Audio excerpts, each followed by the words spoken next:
Welcome back to OmEn Online. Of course, I'm Adam. I'm Johnny. And we got our man. I'm somebody. Jayson William Allen, multi-talented artist. I think it's going to be a really great show. Really great show. Woo! Hey, don't forget, hit that subscribe button. Hit that little notification bell. Let us know. Let you know every time we put a new show out. Yep.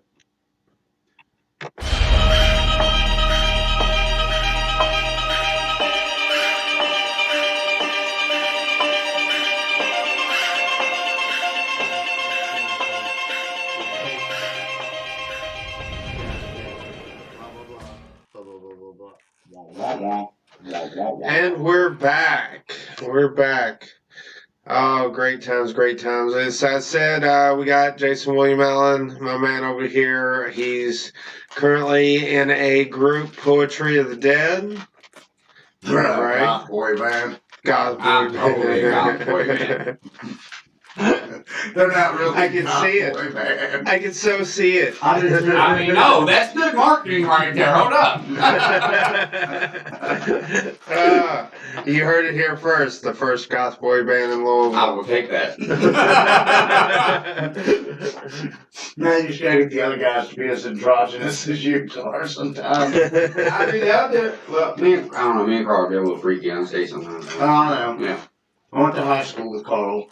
Yeah, he touches me in naughty places sometimes live. So I mean, as long as you're having fun. Yeah.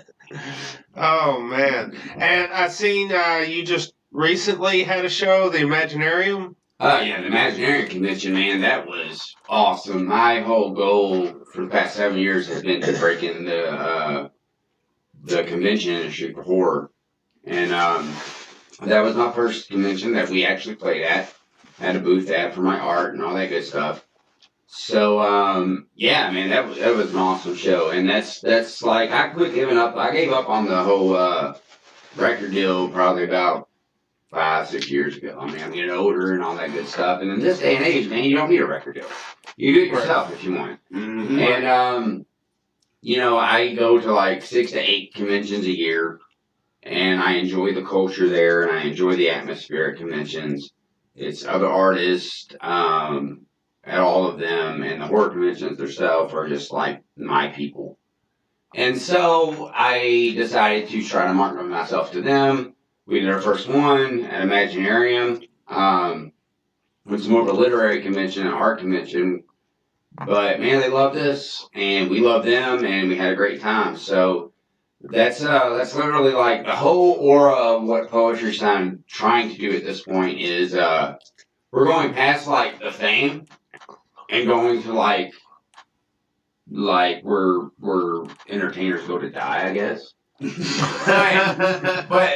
it's a saying. I don't agree with So that. you're basically an independent entertainer now. Well, it's Yeah. more like you're reaching into the crowd and reaching into the scene. I want to be with the crowd. When you come see poetry play, we're very interactive with our crowd. We run around in the crowd. Every one of us jump off stage. We're playing in the crowd with you and stuff like that. Mm-hmm. But not only in that, man, like I've always had a problem, and I've played really big venues and really big stages and had those moments and stuff, but I prefer the smaller clubs. I prefer the smaller stages. I like being one with the crowd. And to me, we're a very personable band as it comes to our fans and friends and all that good stuff. But yeah, I want to keep it that way. So that's what the conventions allow me to do. I get to have a booth there. I get to interact with the crowd. The band gets to interact with the crowd. They get to know us as people. I want to get to know them as people. It's kind of like a meet and greet, but not having people pay for it. Exactly. You know, they'll buy something from the booth. That's about the only thing they pay for, but they ain't got to pay to fucking meet nobody. Yeah. Right. And another really cool thing about it is like everything we're very goth. This is our practice spot. So, I mean, we're very goth, we're very horror, all of us are into that kind of stuff. And, you know, I'm very big into art as it comes to film and stuff like that, and, you know, being an actor and stuff like that. So, that's just kind of where I chose to start marketing us. I really liked the last couple videos you put out. Appreciate it. I thought they were done really well. They were almost done like TV show or movie quality, what I would expect from Like from a somebody higher put budget. video on MTV or some shit. Yeah, I mean that's I set out to not do things, and I use this term loosely for anybody that don't see this. It's local here in Louisville, but I didn't want things to look local. I wanted it to look as professional as I could possibly get. And I worked with a filmmaker named Herschel Zahn, who has become a brother to me. And I started acting for him and doing films and stuff like that. And I was like, I need to get started to do videos and stuff. And I looked and I was like, I don't want to do what the other people do. I don't want to do a music video. I want a storyline. I want that to be prominent in the film. And I don't care if it's a 10-minute long video and all that good stuff. I want opening credit, closing credits, and stuff like that. So, I went to a filmmaker to make videos. And not that, he can do regular music videos to anyone that wants to reach out to Herschel Zahn at Renegade Art. But I wanted my stuff done a certain way. I wanted it to be different. I'm a big horror movie fan, big independent film fan. And I was just like, I want to keep doing these and doing these and doing these. So what we plan on doing is we're basically going and taking them as short films and releasing a featured DVD eventually around it. So that's the ultimate goal. We're releasing the videos, but in the DVD you will see a whole lot more. You'll be seeing behind the scenes footage, interviews, really getting personal with me and why I do things and stuff like that. They're pretty much making me go through therapy. That's awesome. I'm literally thinking about staging it on a couch where I'm just like, yeah. There you go. Yeah, there sure. you go. And stuff like that. Make the whole scene. Make the whole scene where you got the little the doctor there asking you 20 questions. Yeah, that's awesome. Pretty much what I intend to do with it all. And so there's an ultimate thing with everything I do, from the art to the music to the videos and the acting and stuff. It all comes together as one thing. And to everybody that shares it with me and helps me with it along the way, because they're the real people, man. I'm just somebody that has an idea. That's it. They make it happen. My band makes it happen. My filmmaker Herschel Zahn makes it happen. John Mattingly at American Recording Company makes the albums happen. And they're the real people, man. I'm really nothing without those guys and their family, and they're close to me. And I wouldn't have it any other way, man. They're the most important people in my life.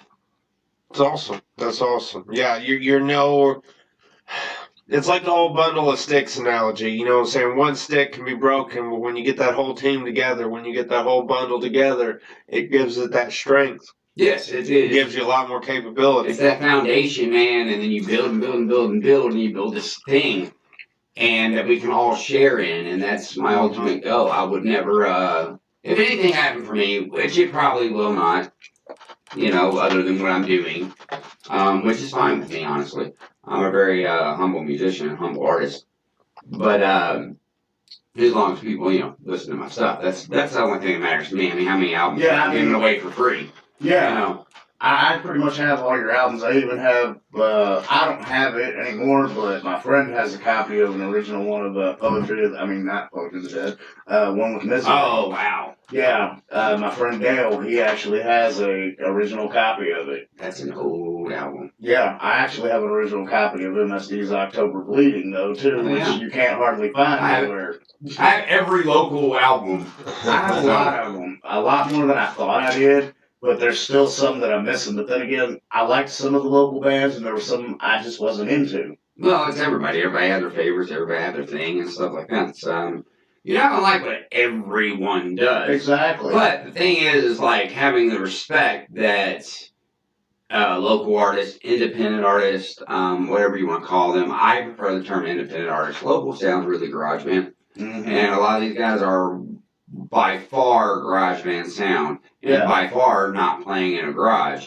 I mean, that's the reality of it. So they're independent artists, and at this day and age, with the way technology is and the way you can do everything yourself, you're an independent artist at this point, and start acting like it and treating yourself that way, because calling yourself just a local band, I mean, any band can put their stuff on tour at this point. Right. And with SoundCloud, YouTube, Facebook, Instagram, and all that stuff, I mean, you have the opportunity to be your own record label. Like poetry's, and there's a lot of smaller record labels out there that nobody really knows about. And they don't tap into and stuff. It's the distribution deal at this point. Poetry, all of poetry's albums that have been released in the past are getting made ready to be re-released under ARC Music Group because we're a signed band, and that term doesn't really mean shit to me, but it is some way to help us do the things we don't know how to do. Mm-hmm. And that's the people you need. Like ARC Music Group is the people that know how to do it. They get you publishing, they get you on all the formats, they actually have album releases for you online, all these online stores and all that stuff. And that's the way to do it for an independent artist. Chasing the record deal at this point is it's a waste of your life. It's a waste of your enjoyment. And that's kind of what poetry stands for, and honestly what I do musically is to shut down the big man. I mean, the record industry killed its own self at this point. And, they wanted to shun away from stuff that was different and not mainstream, and everything has to sound the same, the cookie cutter stuff. And, I mean, I like a lot of the mainstream bands and stuff like that. I'm not saying that, and great for those guys, they can be multimillionaires or whatever. But they didn't want to give a chance to the underground. Like back in the day, they used to give a chance to the underground. That's why we got the Misfits. That's why they got Ramones. We wouldn't have Metallica if somebody didn't give a chance to the underground. Exactly. We wouldn't have Slayer and shit like that. But right now, it's like it all has to sound like Nicki Minaj. Right. Or who the fuck ever. Yeah. So, I mean, that's what you have to really think about. So as an independent artist, as independent anything, market yourself because there's so many ways to do it. I mean, authors and stuff can publish their stuff at this point. Yeah. Right. It's free.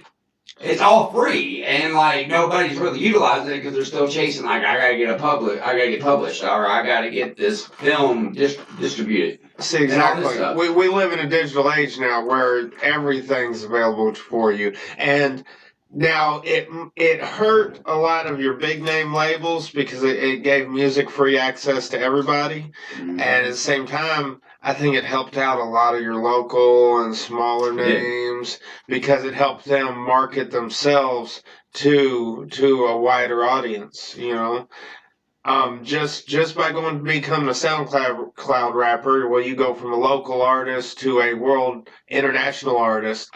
I mean, just like that, just because you put your music out there. Famous. Yeah. He was a YouTuber, and all of a sudden his shit got discovered, and they made him fucking huge. That's my thing with film. It's like, I got a lot of film people that I know and involved with, it's distribution, it's getting funding and all this stuff. Do your fucking movie. Period. Yep. Do your movie. You're a filmmaker. Make what you love.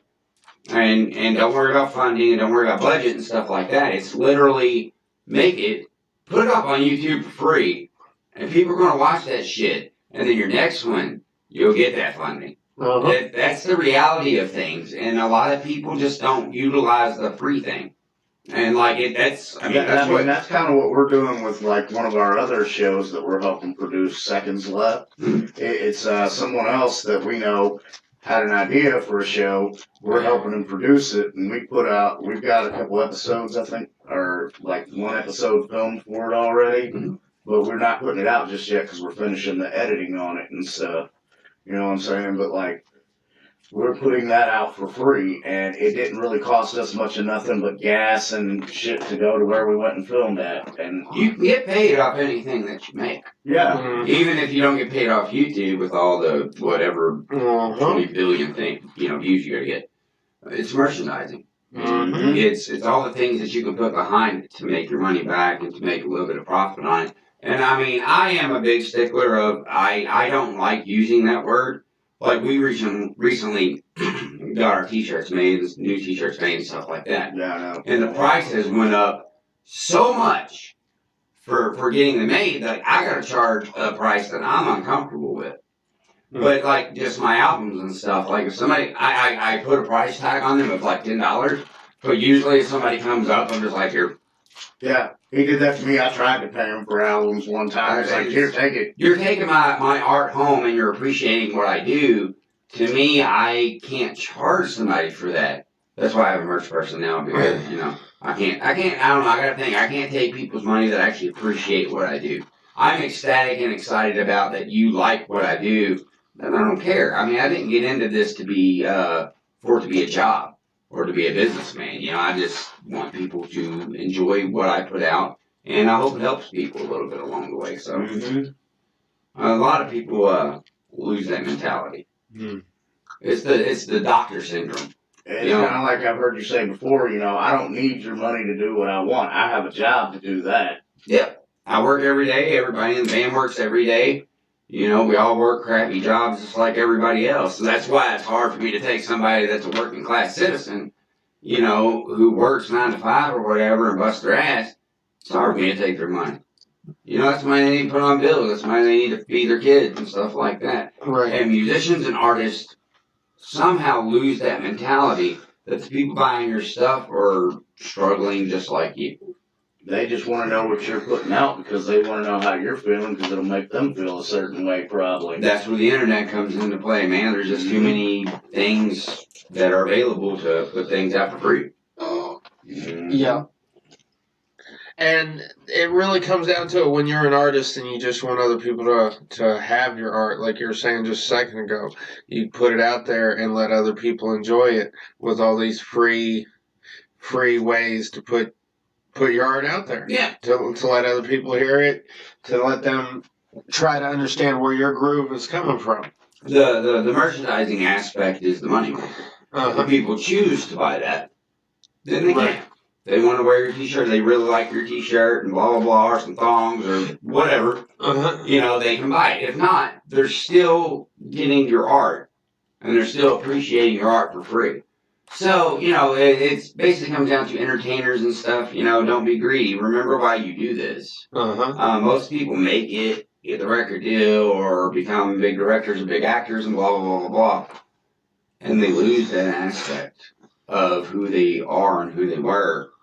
And to me, you should never lose that aspect. It's like the meet and greets and paying, and I use this, Metallica, for example, was it like $5,000 to fucking meet all of them or some shit? That's what it was at their last show. It's ridiculous. Amount. Remember who made you famous. Remember who made you all that money on living that lavish life. You should never charge them to shake your hand. Right. That's ridiculous. And I know it's hard to do that with everybody when you're that big and, you're pulling in that many people, but try. Yeah. That's one thing I can say. Like, when I met Rob Zombie years ago at Ear Ecstasy when his CD Sinister Urge came out, I waited all night long to be one of the first people to meet him. He didn't charge me to meet him. It was free to meet him. You know what I'm saying? Him and the whole band, they shook our hands and everything, but I'd already bought copies of his CD, so they signed them for me. Didn't charge me more to sign them. You just had to buy the CD. Yeah. And I think the CD was like $20. Yeah, I mean, that's the merchandising thing. If somebody wants your merchandise, cool. If they can't afford it, cool. They're still listening to your stuff. You're still being like, thank you for appreciating what I make. Right. You don't make a t-shirt. Somebody else probably makes it, or you might design the fucking t-shirt. It's a goddamn t-shirt. Somebody else put it together for you. Yeah. And charge for that part. As it comes to the music, man, I make the physical copies of the CD. But we will never go, poetry has done a thing where, we will never go to where you have to download our music to listen to it. Right now we're working on free downloads. And we're already on SoundCloud, which is free streaming. Everything on YouTube is free streaming. We use all the free streaming sites. We don't want to sit there and try to make a bunch of money off of you. I mean, I'm not a YouTube or iTunes fan and all that stuff. But, yeah, man, that's how you got to keep being. You got to appreciate who made you you. And that's the reality of it. And like I said, people, tend to forget that in all aspects of entertainment. I dabble in almost every aspect of entertainment. And art, and everyone in those genres forget that. Right. It's like, I want this to be my living. Well, how about it's what you are, not what you do? What I do is go to a job and drive a forklift and lift stuff. That's what I do to make a living. Who I am as an artist. And you always got to kind of remember that. It's great when somebody wants to buy it. Don't get me wrong, it does cost money to do it. Like poetry and myself with my art and stuff like that, I'm all about like charging the bare minimum so I can keep funding the band or funding getting more merch or something like that. We never make a profit from a show, even if we got guaranteed money coming our way. It goes back into the band and it helps to buy stuff. Right. You know, Right. it's never a pocket. Repair equipment if you need to. Yeah, Buy whatever you need for your shows. Exactly. You gotta keep the show on the road. Exactly. And, we don't even charge like locally. I don't think until we get out of a 2-hour radius, we don't ask for guaranteed money. And we do a 2-hour show. So. It's a pretty badass show. Yeah. I appreciate it. I've been to the last few of them. I didn't get to go to the very last one. I had to work at the haunted house, so. Yeah, that's the hard time about doing your last of the year show on Halloween. I expect everybody that's into metal and into horror and into everything is working a haunt around here. But it was a good show, man. We had a great turnout, and hell, man, we fucking played. I mean, that's all I can say. I'm never been more proud of my guys than that show, man. We had the technical difficulties because I was like, fuck it. I was bored and I wanted to fucking play. So that's what we did, and man, the crowd loved it, and we were all out there. And there was this one girl that was on her phone. She's in there. I don't know what the fuck she was in. And I just come up, put my arm around her, put my head over her shoulder. I was like, "What you looking at?" Right in the middle of the song. You know, I'm not the Corey Taylor who's going to take your phone and throw it because you're taking pictures or whatever. Right. But I will fuck with you though. That's fun. I gotta say, y'all do put on a good show. We went and seen you at, where was that one at? Paddocks. We went to Paddocks too? Yeah. Yeah. One of my friends was a magician. Draven, yep. Yeah, he did a little show there that day. Yeah. He's I like him. I'm gonna work with him in the future on some things. He's an alright guy. Yeah, he's definitely an alright guy. He's asked me to help him with some of his little video sketch. Blah, man, I'm tongue tied to Oh! I can't talk straight for nothing. Oh man, yeah. He asked me. He said he asked me to help him out on some of his little videos, but I can actually talk straight now, so don't mind me. And he's not the one that's done anything. Drinking like me. Water. I love my water. Oh man. All right, deep breaths. Woosah. Woosfabra. Woosfabra. All right. So yeah, it's really great that you've got that image, understanding that you don't have to be boss hog. You don't have to be the one on top. You know what I'm saying? Everybody deserves a chance to enjoy and make for what they do. And if you make a lot of money off of your art, then that's great. But don't, like you said, just remember, this ain't gonna last forever unless you just keep selling out. No, it's just I appreciate the people. As it comes to being top dog, a lot of people worry about that, and it's a hassle. It is. It's been. I used to be like that. I'm not gonna lie. In my 20s, man, my ego was that rampant, Right. And I've humbled myself, that I'm later in age. I'm not gonna say my age, but you gotta humble yourself, and you have to realize as a musician and an artist or any format that you're at, you don't need to be top dog of everybody. You need to be top dog of yourself. Yeah. You need to push yourself and keep creating what you do. All art is beautiful. Right. And at the same time, it's like you were talking about with Metallica. You know what I'm saying? You wouldn't be where you're at without all these other people. And you have to remember that. Keep yourself humble. Keep your mind good. I didn't climb over top these people. They helped lift me up. In all reality, with where I'm at in my life at this point with things, like if everybody that's helped me, everybody that's involved with me, from ARC Music Group, John Mattingly, American Recording Company, Herschel's on, Renegade Art, everybody that's ever helped me, anybody that's credited on my videos or whatever. That day could come that something could happen, and they're going with me, and if not, because record labels are like that, with where I'm at in my life and the lesson, a really good lesson that I learned, they go or I don't. You know, that's right. Yeah, man. I mean, you can't forget the people that helped you. Right. They made you. Right. And right. those people make me, man. Those people have dealt with, seen my worst, seen me in my darkest times. They've come that close with me, and you know, they go above and beyond to help. Yeah, me in a lot of ways, and you don't leave that behind, and a lot of people do. And it's the same way with the fans that have supported us. Like, I mean, I don't want to get to the point. I would never want to be to the point where I'm charging $100 for a fucking concert ticket. Right. That's stupid. That's a bit much. Yeah, and I mean, you know, there's a lot of bands out there doing that, and that's ridiculous because these people bought your very first album. These people blasted your shit. These people got you to how many ever views on YouTube and how many ever likes on this live stream and whatever. You know, they made you. You didn't make you. You didn't do shit. You put a product out there. You put a piece of art out there. And they just happen to like it. Exactly. And most of the time, it's them that's pushing you more than you push yourself. And without those people, man, then you're just having band practice. Right. You know, That's true. Or you're just painting in your own home. You might as well just be painting a wall.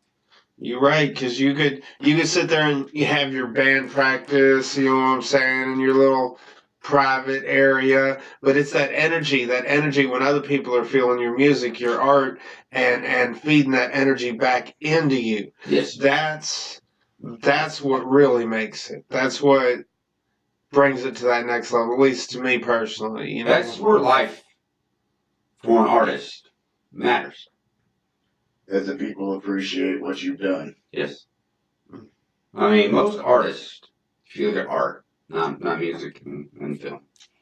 If you look at art, most artists are only famous they're not famous until after they die. Yeah. Take Kurt Cobain, for instance. Would he have just faded out like every other alternative band? I'm not saying not all of them have faded out, you know, but there was that stint of life where pretty much most of them went away. Yeah. Yeah. And music goes in that cycle. Would he have just faded out? Blah, blah, blah, blah. Like, whoever back then. I mean, Soundgarden's still big, Pearl Jam's still big, and all. They're still very popular bands, but they're not what they were. Mm-hmm. And, or would his death, did his death make him the most famous, you know, grunge musician that ever lived? Right. Or alternative musician that ever lived? Yeah. He's like the grunge martyr. Yeah. Same way with Elvis. Look at Little Richard and all those guys. They're still famous where their nostalgic is. And they're people. And there is people that you turn on to it and kids that grow up listening to it and they love it too. Mm-hmm. But nevertheless, I mean, they're still huge musicians. But they're not as popular as they were. Mm-hmm. And so would Elvis have done the same thing if he didn't die in a big death right at the right point where he was king? Right. It's not that I'm trying to sound like an asshole about it or that I'm just, it's things you have to think about. It's the same thing with Jimi Hendrix. If he hadn't died when he did, would he have turned to shit like, a few years later or what? Yeah. But these are legends. They deserve to be legends. They were all inventive in some way to change the face of music. And we can never forget that. But you gotta really ask yourself, though, if they didn't die in their 20s or at an epic part of their life. If they ran the whole course to where they hit the bottom of their peak before they passed away, would you still have the big nostalgia for them? Nostalgia and glory over their name and... Yeah, and my point about that whole aspect is like, don't worry about it if you're a local band. The people in your town will totally fucking remember you when you die.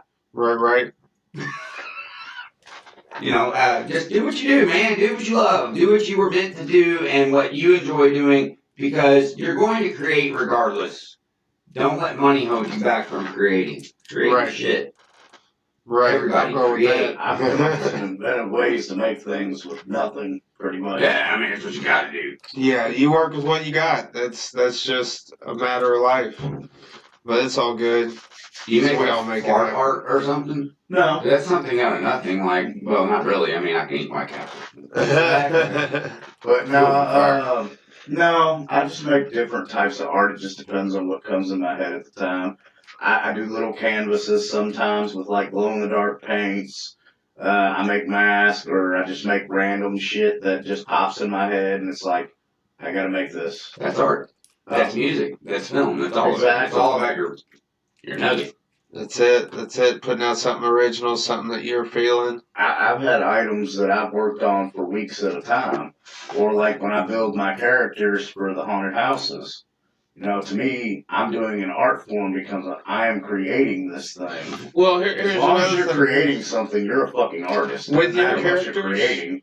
With your characters, you're not just creating a character, you're creating a story. That's what I do. You can't have a character without understanding why he is who he is. So you're making a story right along with it. I agree with that. Even if it's just a picture, everything has to have a story. They told me last year when they had me playing a priest role, I asked them what they wanted, and they told me I could, have free reign.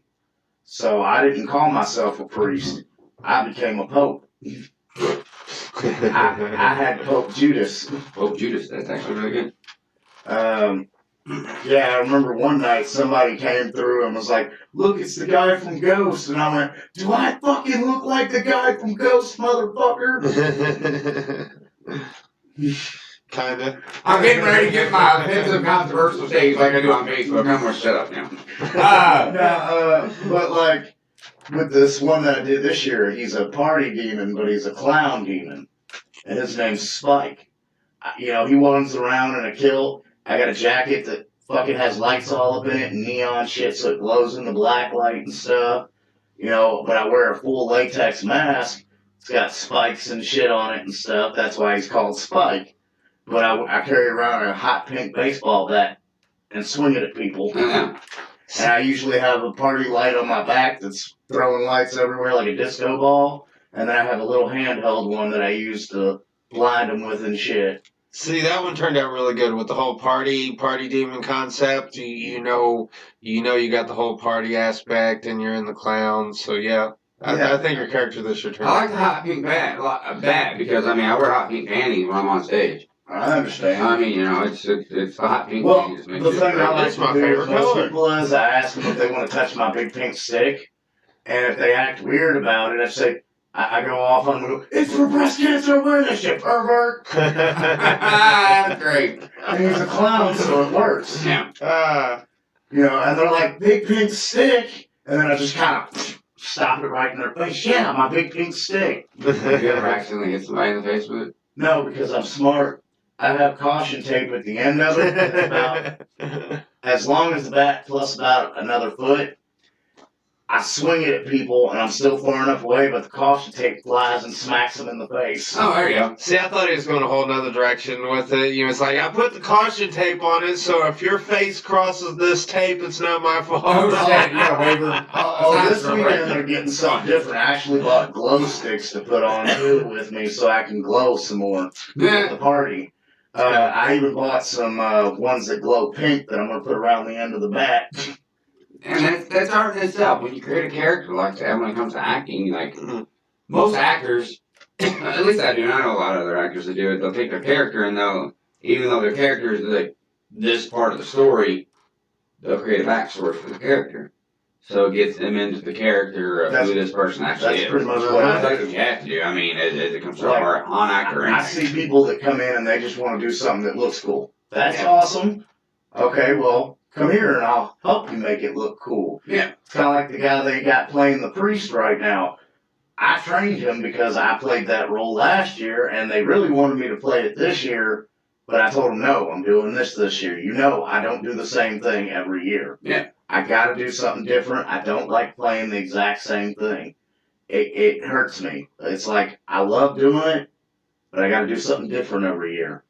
And then usually my character will evolve a little bit over the first 2 weeks, and some things will change. I'll find out what's working, what's not working, and then for that last month, I'm good to go. Yeah. I know exactly what to do every time I go in there. As soon as I throw that mask on, exactly what I'm doing.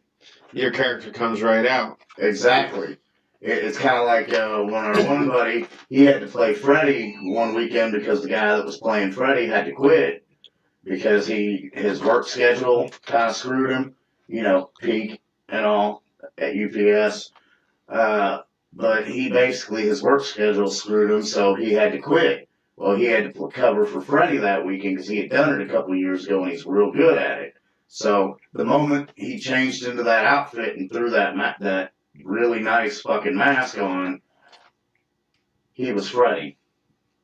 And he stayed Freddie until he took the mask off at the end of the night. You should steal that mask from me. Something dollar. No, I can't find a really good looking Freddy man. I'm a collector, so I mean. No, this is one of those like. It was a joke. It was a joke. Ones. Oh shit. Yeah, the real expensive ones. One of the ones that actually holds to your face. Yeah, it sticks to your face and moves with you and everything. Oh. Yeah. Yeah, it's one of those expensive ass ones. They went out with Freddy's mask this year. They went out with Pennywise mask too. That one's tight as hell too. The new Pennywise? Yeah. Cool. But you know, I really don't like that. I'm really unprofessional. You're good. Yeah, he's good. He's checking his phone. You know, that's what happens when you're on social media. I'm gonna do a live stream while you're doing your filming. See, I got caught doing it too. It's all good. Oh, my foot's asleep. Boom, shakalaka. Oh. Boom, boom. So, actually,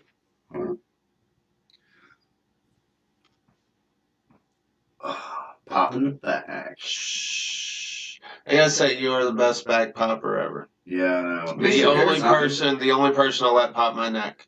Mm-hmm. all right. Nick, you ever had somebody pop your neck? I've had somebody pop my pussy. There was a cherry there maybe once. There was never a fucking cherry there. No, but this dude, it feels like he's gonna snap your neck. He just goes with that quick spin real quick. You might want to snap your neck. It might be. You've been trying to kill me all along, haven't you, Johnny? Yeah. I just don't I die. keep telling you I'm a killer, but you don't want to listen. Alright, so what do you want to interview me about? We've been interviewing you all the time. Yeah, we've been What talking. kind of questions do you have for me? Okay, well then, I feel like I've been talking my ass off. Well, all see, that's night. exactly what shit. you That's all we're doing. That's we're just sitting here exactly talking. Is that what this show is all about? Is shooting shit? They're just shooting the pretty much shit. we talk about shit that you're into. Can I come on once a month? Actually, if you want to. I mean, I would love to do this. I like shooting the shit. We can schedule that. Yeah, that's pretty much what we do. We sit around, hang out, we talk a little bit, and then we just shoot the shit for a while. Oh, well, okay. Well, this interview is the best fucking interview I've ever had. I'm a little fucked up, and I like talking a lot, so. Winning. Dude, we got a recurring guest now. Besides Dennis. Right. See, well, we like to get on here and clown, and then everybody else watches online and clowns us, so it's a win-win. Oh. And then, they don't realize that when they do that, it helps us out. So Yeah. Well, that's really nice of them. We love you for that. I love having haters. I mean, No, I love them because that means they're watching me if they know anything about me. well, yeah. I mean, I'm how on long their they're mind. watching you? I mean, your biggest publicity is going to be hate publicity. Oh, yeah. I mean, it's just how it is. That's the way the world works. I love Bad news travels faster than good news. I love fucking trolls, man. I'm just like, and I like antagonize them. And all this. So this is why I shouldn't have control over my own social media, because I'll sit there and antagonize them and just be a total asshole to them and stuff like that. And if they're not getting to you, it pisses them off even more. Right. And then I start putting like misspellings in and stuff. And they like, I see by your English you're uneducated and stupid. And I'm just like, and I'm like taking a poop. So, I mean, I might be uneducated because I'm literally laughing at this while I'm taking a poop. But I'm just like, this is fucking great. It's classic. I literally started playing social media like a video game. That's great. So, That's great. I can see it too. That's what you need to Totally do. see it. I mean, you gotta have fun with it because everybody's so fucking retarded. It's like, I unfriended this person because we unfriend people on Facebook now because we got mad at them. That's how our society is at this point. I don't like what you don't agree with me for what I say, and I'm not talking politics, I'm talking any fucking thing like Oh this. yeah. This cupcake is better than this cupcake. Well, you don't like chocolate chip cupcakes, and you like blueberry cupcakes, so fuck you, and you're wrong, and now you're not my Facebook friend no more. Block. And then you're blocked and shit like that, and the person gets unfriended and blocked is like all pissed off. I can't believe that. Look, if you live your life on social media and take that fucking shit seriously, our world is fucking doomed to way be far on climate Oh my change. God, yes. Oh yeah. Social PC media culture is is gonna kill us. doomed. Oh yeah, you gotta be able to be offended and laugh at it. Stereotypes are funny, stupidity is fucking funny, and even the shit you don't fucking agree with, like Orange Town in a very White House. I don't agree with it, but at the same time, it's kind of like my mom's gay friend said when he got elected. He's like, I may not agree with him or like him, but I have to give him the respect of the office that he holds. I don't respect him for the office. I gotta give him respect that he actually fucking won it. But like, you know, I have to respect That's the office true. itself, but doesn't mean I can't criticize what he's doing if I don't like it. You know, All right. I can't talk. I actually signed a contract where I can't talk to a lot of politics. I'm not joking. I don't really like Well, talking here's- Hey, have you noticed that I stopped on Facebook about it? Yeah. That's fine. It hurt my feelings too. Here's a real easy one, man. If you're a member of a family and you don't like what your brother does, well, that doesn't make him any less your brother, right? Pretty much. You're still a member of that family. You Yeah. still tell, hey, you're being a fucking dumbass, but you're still my brother. I still love you, but you know, you're doing stupid shit. Right. But you can't go, we need love. We need peace. But fuck you if you don't agree with me. You can't do that. I mean, Right. It's an oxymoron. yeah, I mean, I watch people argue over movies all the fucking time. Like, Exactly. oh, you're fucking stupid if you don't like this movie. You don't think this person's the best Joker, better than this Joker, and you're the best shit. And all this stuff. I'm like, well, you don't know anything about fucking acting if you're really, really comparing them. Like for real, if somebody else likes something different than you, or likes something more than you, or enjoys something more than you, fuck it, man. Just be like, well, I wasn't a big fucking fan of it, but Right. Cool. It's kind of like I said about that one artist that was on that one label that I ran into that one time. I don't care for his music. It's not my thing. I hope him all the success that he gets from everyone else, though. Right. it was me, wasn't it? But no, It was no. you. It was No, you. no, this was a festival I went to 2 years ago. But I ran into the dude, I hung out with him a little bit, talked to him. I bought a CD right there in front of him, and he signed it for me and a copy for him. He was cool as shit. I liked him as a person. That I really enjoyed. But his music, I just wasn't into it. It's more of a trap style of music, and I'm just not really that much into that. Yeah. You know, that's just my thing. I still support him in a way. I don't hate him or anything. But that goes back to everybody can have their own flavor and you can still support each other. It's like, hey man, I hope you do good in everything you want to do good in. Exactly. You're not enjoying life if you hate other forms of art. Right. I'm not a big fan of like abstract shit, like put a fork in the middle of the floor and be like, Yeah, that's a lot of that. I don't really. Yeah. it's weird. I don't get that. But when you break it down and you look at I look at something that Michelangelo or whoever painted. There you go. Yeah. Anybody.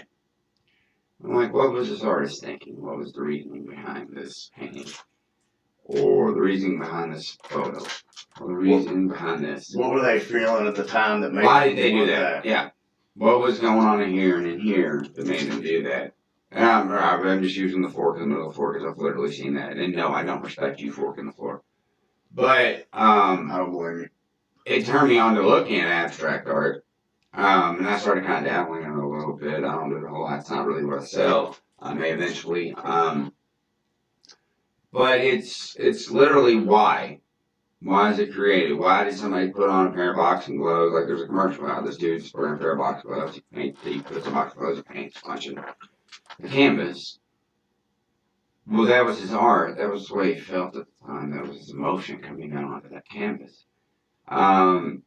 You know, whether you like it or not, it's still an expression of someone's self. So it's art. And it should be at least appreciation and respect is totally different. I don't necessarily respect certain forms of music out there that I don't like. I don't like it, but I respect it. I mean, you gotta respect the person for doing it. You gotta respect the person for trying. Yeah, because even if you don't like it, obviously other people do. They're out there creating, and the most of the time it's the people that can't create.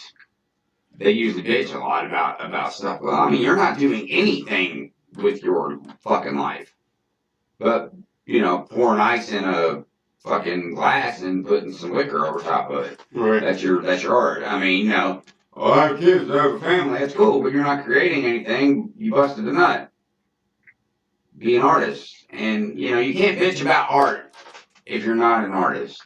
But you shouldn't bitch about art if you are an artist because you should respect it. Because they're the same fucking person as you are. Right, They're right. just creating stuff. Right. Yeah, because you'd be nowhere without them because you'd have no one to, I wouldn't say compete against, but you'd have no one to compare your art against. At the same time, making different art too. At the same time, you understand the energy that you feel as it's coming out and going into what you're creating. Oh, exactly. I mean, I'm an art fanatic, so I collect. And I'll either trade people for stuff, or even if they don't buy my stuff, man, I buy their shit.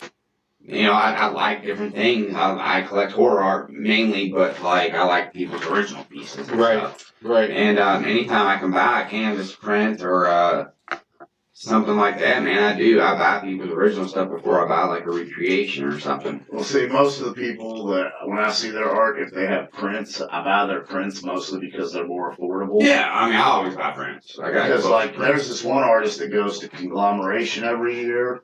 I really love his work. Now I buy his prints because they're affordable for me because his originals are all in these really elaborate frames and sell for like $180 or more. You know what I'm saying? Where I can buy a print of it that looks almost as good as the fucking original, and I'm only paying like $5 or $10. Yeah. You know, they make the most of their money that way, is off their prints. It's kind of like I was upset that I couldn't go to Imaginarium this year because I was hoping to look at some of your prints that you were going to be selling. Well, I got some here, man. You can look at them anytime, man. Oh, sweet. You go to the Broken Arts on Facebook. You go to that group that I have up there, and I post all my different pieces of art and stuff. And if you want anything done like commission, I'm cheap as shit. Like literally, I have framed 8x10s for $10 and 11x17s for $5. That's awesome. I mean, I don't have this shit don't cost much to fucking make, and I'm not trying to make a living off of it. I'm just trying to make enough to pay for what I invested into it, and then maybe take a couple extra bucks out of it and throw back into it so I can put more out there. That's pretty much what I do with mine, but I don't really sell most of mine because I just hold on to it because I just don't think anybody would buy it. Well, that's why you do prints. Like, I don't ever put my originals out there. I only keep my originals. I mean, I don't think it's wrong to be a fan of yourself. Or something that you busted your ass on. That's what you want to be. You're your biggest critic, and you're also your biggest fan. And I want to keep, my own shit, And but my prints, they cost me a couple bucks to get them copied, and the frames aren't expensive. Right. And I would, I charge basically a couple bucks above that just to be able to be like, all right, well, I got 10 frame pieces right now. I want to get 20 frame pieces, and I still sell those. So it never really, in 20 years of doing music, and now 7 or 8 years of acting, and 5 years of doing art, professionally, I gotta say that I've never made a dime off any of it. Which I guess I'm either a failure of an artist or a failure of a musician or just humble. Yeah. I mean, that's just how I am, man. I like people just to appreciate my shit. So that's awesome. That's awesome. You just got to get your stuff out there, let other people feel your vibe. Yeah. That's great. That's the enjoyment of it.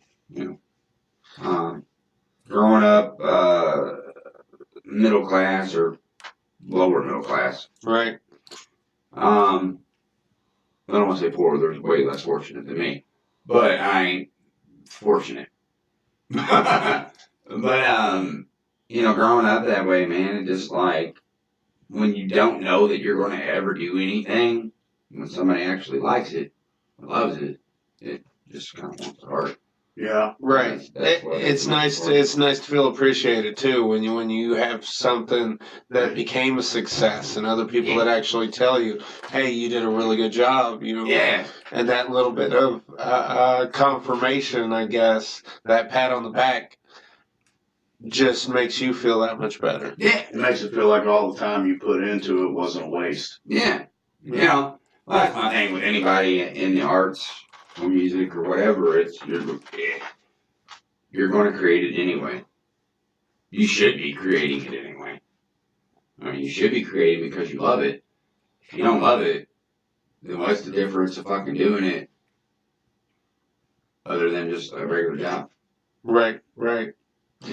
Just do it. That's the great thing about art Be too. Nike. You can actually do something that you really enjoy and use it as an income. Because, like you said, if you're just going through the motions, was it just another job, just work, or But if it's something you enjoy, if it's something that you feel and you can do it, and you're doing it every day anyway because you feel it, and then you can put it out there for the masses and turn it into. Sharing your stuff and at the same time a career, doing what you enjoy. I mean, I have a career doing what I enjoy. I have a job doing what I hate. Right. I have a career that I enjoy, and it's The job that he hates helps pay for what he enjoys. that's about how it works. Yeah. My art and my inhibitions are pretty much funded by my everyday work. Right. And sometimes that's where you got to start. But as long as you stay with what makes you happy will start making you. That was very philosophical. I know. Way to go, Gandhi! All right. So you got anything you want to know or anything? Well, why don't you tell people how, your little thing so they get a feeling for that about your breathing? I was diagnosed at 33 with stage 2 COPD. It was kind of kicking in the balls. I've been doing music since I was in 3rd grade, but professionally, I guess since I was 16, 18, I don't remember. And so I got diagnosed with lung disease, and on top of that, a couple of months later, I got diagnosed with chronic sinusitis disease. So 2 things affecting my ability to sing and all that good stuff. So I lost my voice, and poetry took hiatus for a little while. Basically, kind of everybody left. But we're back together. And, yeah. I had to reteach myself how to sing a different way. And be able to sing kind of like I used to sing, but better. And so I had to push myself to that. So I'm not that much older now. I've had it for a couple years. And it's stage 2 COPD because of emphysema. And everybody always gives me those smokers thing. Not everybody's got a fucking breathing disease from fucking smoking. Breathing our fucking air. That's what it's from. I was born premature. I was like this big when I was born. And they shoved a tube up my throat and down my nose, or up my nose and down my throat, back in the early 80s. And they didn't know what they were doing back then. They scarred my lungs up. So my lungs never fully developed. And they'd only been working to 75% my whole life. This was all explained by doctors. And that's where the emphysema popped up at.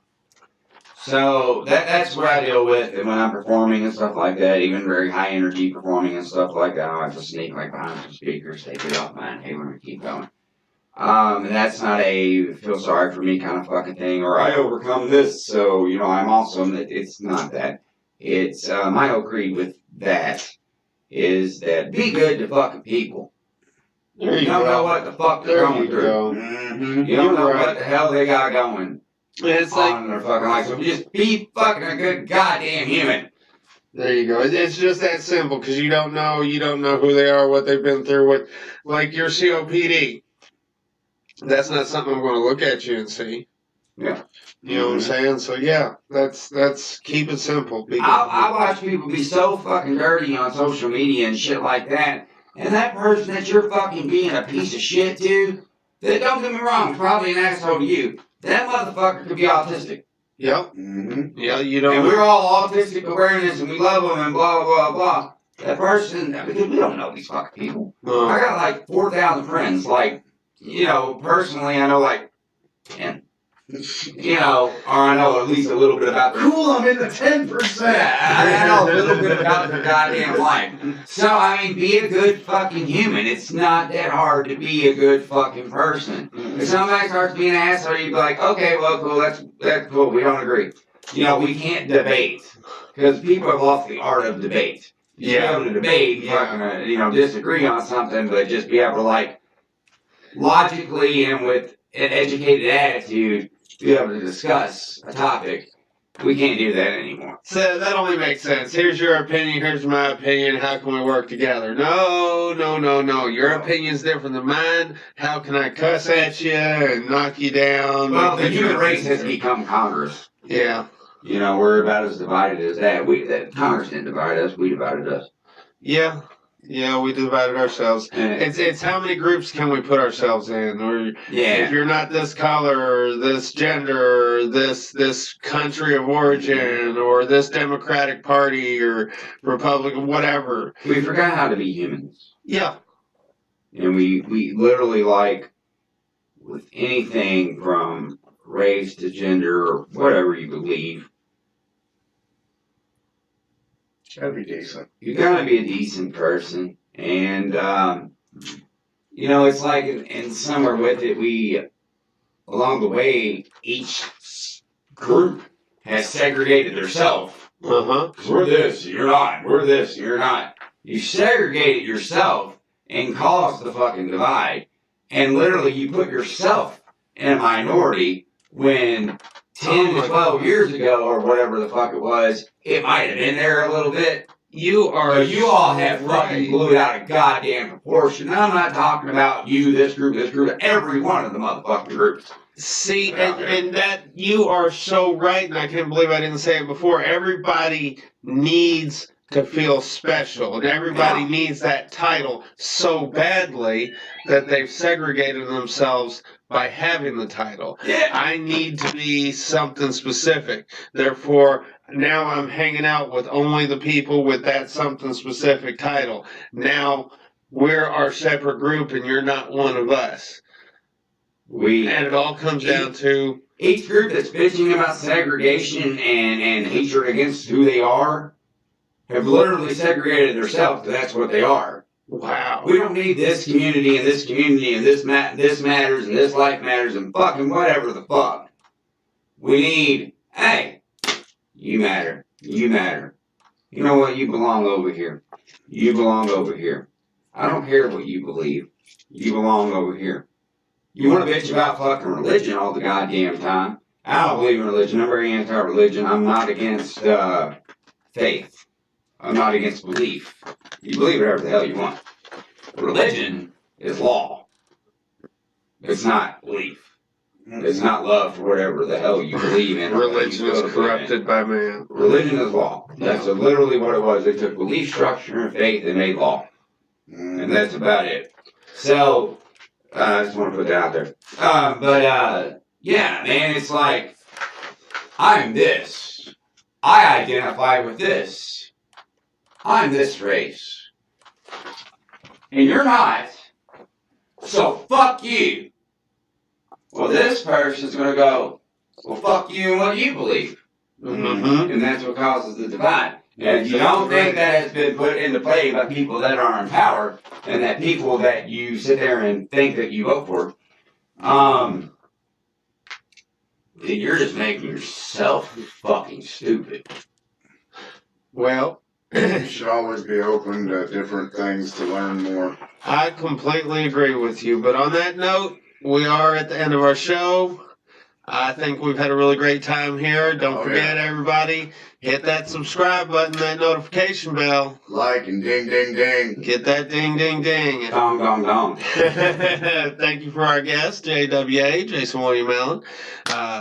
And of course, Johnny, always great having you here with us. I'm here every show. And I'm Adam. It's good seeing y'all. Y'all have a great day. Show too.